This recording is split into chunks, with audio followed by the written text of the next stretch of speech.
how good is it to be at ARC?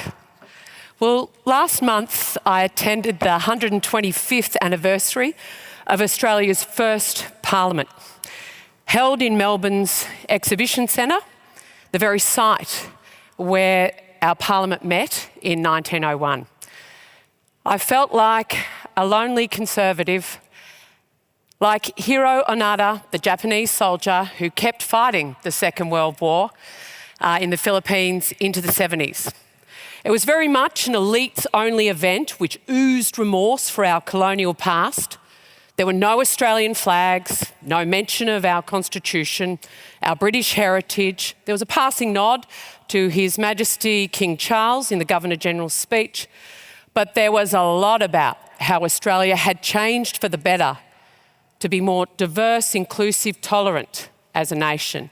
In fact, our Prime Minister crowed that there was certainly no one in the House of Representatives with a surname like Albanese. There weren't women in the first Parliament, and where were Indigenous Australians? What the Prime Minister chose to overlook was that Australia's great success as a democratic experiment came from the very institutions we inherited from Britain, and the best features we borrowed from both the British and the American Constitution. A lot of people like to say we're a Westminster democracy. We're actually a Washminster democracy. Our Senate is American. Yes, it's easy to parody the self-loathing of the left. Much harder to examine our own side's conscience and ask, where have we actually gone wrong? It is fantasy to think that the powerful ideas born 200 years ago, implemented by the left, that we've heard about this morning, can actually be reversed at any given general election. But our side does have a natural advantage, our faith in the family. Let me offer a practitioner's view of three policy areas: education, migration and the family, and how that's played out in a liberal democracy like Australia. In the government I served, 4 education ministers met their match with the powerful education lobby. One genuinely tried to deregulate the sector, but was up against the machine, and the Senate blocked those reforms twice. The left has sought through our universities, and I'm sure it is similar for liberal democracies across the globe, to groom elites to a certain worldview, the future judges, politicians, decision makers. But they've also focused on educating the educators so that the very masses, our children, can be indoctrinated. Here are 2-year-olds at an Australian childcare centre. They're actually painting sorry logs for what they have done to Aboriginal Australians. Learning shame for our shared British history at their most innocent. Before becoming a senator, I was lecturer in education at a faculty of one of our most prestigious universities. And so I was a little bit sceptical at the claim that if only we reform the national curriculum, everything will be solved. Because if a student teacher spends 4 years being grounded in white guilt, victimhood, climate catastrophism, and even anti-Semitism, that's what gets passed on behind the closed door of a classroom. And ironically, Australia's literacy and numeracy scores have been sliding for years. And the education industry responds by questioning whether the OECD actually has its methodology right. Even this very week, in another first, teachers in Australia have publicly raised their concerns about educating about the Holocaust because it will upset their Muslim students. That is post-Bondi, post the Islamic terrorist attack that saw Australian Jews slaughtered on our iconic Bondi Beach. Our supposedly best universities allowed anti-Semitism to run unchecked with permanent camps like this at Sydney University.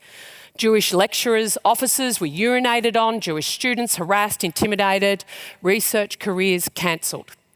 Higher education in Australia is our fourth largest export industry. Do not underestimate this industry's power. That is after our iron ore, our coal and our natural gas, which we're very, very good at exporting and underpins our economy. High-paying international students at these universities comprise of 3.5% of our total Australian population. That's the highest per capita in the world. We have to ask the difficult questions here today. Is it any longer worth preserving institutions that can no longer be reformed? My firm belief now is that the only way to fix higher education in Australia is to actually break it. And to break it,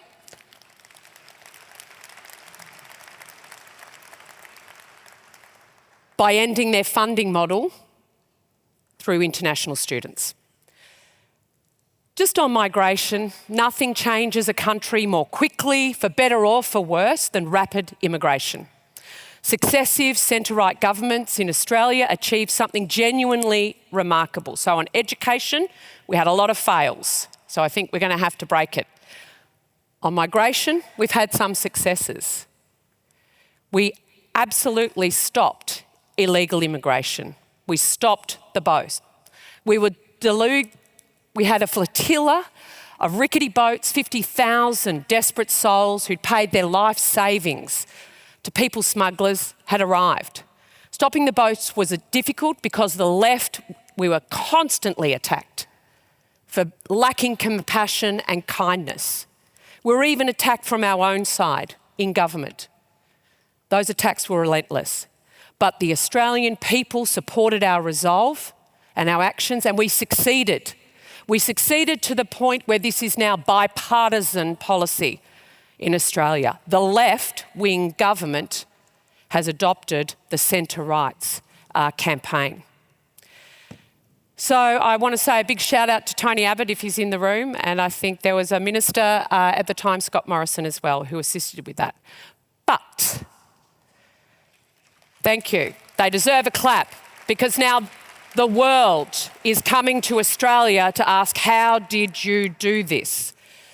But, centre-right governments shut the back door to illegals, but we kept the front door wide open. The Labor Party has since pushed high immigration to warp speed. Australia operates currently and historically a non-discriminatory immigration policy and takes in more migrants per head than any other Western country. Our economy has become addicted to it. It appeals to big business, big property developers, big universities, and big, lazy governments of all colours. Conservatives around the cabinet tables I served on were meek when we should have been strong, accepting the economic orthodoxy for higher immigration over genuine concerns of Australian citizens. Because the social cost to Australian families of that policy is incalculable. Increasing national GDP makes prime ministers and big businesses feel very good about themselves. Our economy is healthy, therefore our country's healthy. But what if under that is masked a fall in per capita GDP, household GDP? Because that's actually what's happening in Australia. And that tells the true health of our society. Houses are now unaffordable for young people well into their 30s. It puts pressure on them to be able to start a family. If you love your country and respect your past, you shouldn't apologise for discriminating over who comes to live in it. Not on race, but on shared values. If you believe Sharia law is superior to the laws we inherited from Britain, I'm afraid Australia ain't for you.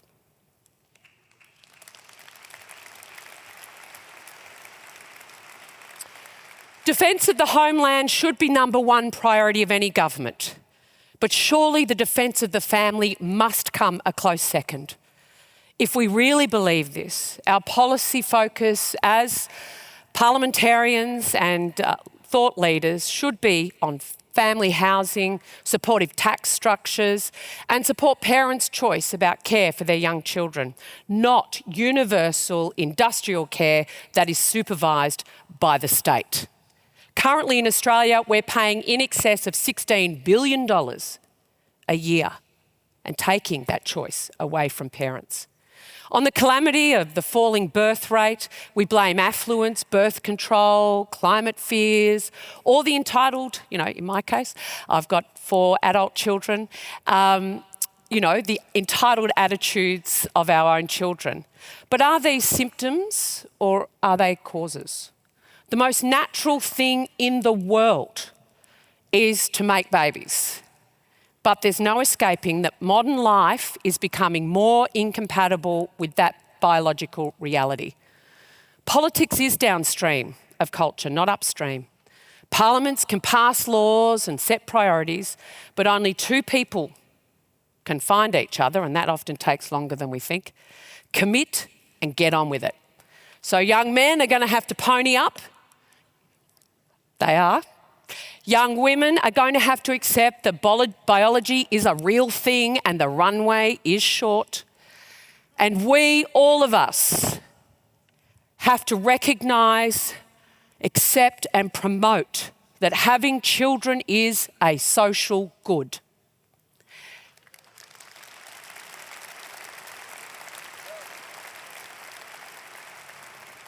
Look at my beautiful grandson. How do we reconcile a modern life that is affluent, full of material things, but it is laced with anxiety, exhaustion, broken relationships? Perhaps the fall of the Berlin Wall bred a complacency that Western civilization had triumphed.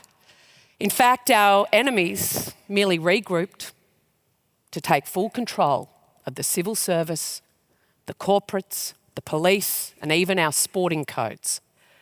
Removing powerful incumbents from their citadels is akin to urban warfare. The left targeted the family because they understood what conservatives have always known. The family is the one institution, the one social construct that the state can never fully capture. So if the family is their problem, it must be our solution. The market exists for humans to express their autonomy and agency, to build wealth, for people to chart their own destiny, provide for their families, build wealth for the future. But there has to be limits. There has to be limits. Limits on power, elected and unelected, and on the excesses of human appetites and behaviour. My truth, my morality, my choice assumes we all live in our own atomised moral and social universes, where everyone's their own pope, even we Protestants. In 2025, the centre-right in Australia suffered our worst election loss in our history. It was not just because we were out-campaigned. We had breached trust with the Australian people. Our task is to reflect that in Australia, our citizens are natural conservatives, protectors of their family, involved in their communities, and a deep love of their country. Because we're not going back to a homogenous, faith-filled society anytime soon. So our long march has to begin. So the lonely conservative in that Melbourne crowd last month, it turns out, is not so alone. When Burke published Reflections in 1790, when enthusiasm for the French Revolution, get out your guillotines, was at its peak, he found no support, not even within his own party. Yet within a decade, history had shifted. The conservative tradition has always been a minority position in moments of radical enthusiasm. It is a tradition of great hope and faith and love for the family. And as St. Paul wrote, if God is for us, who can be against us? Thank you.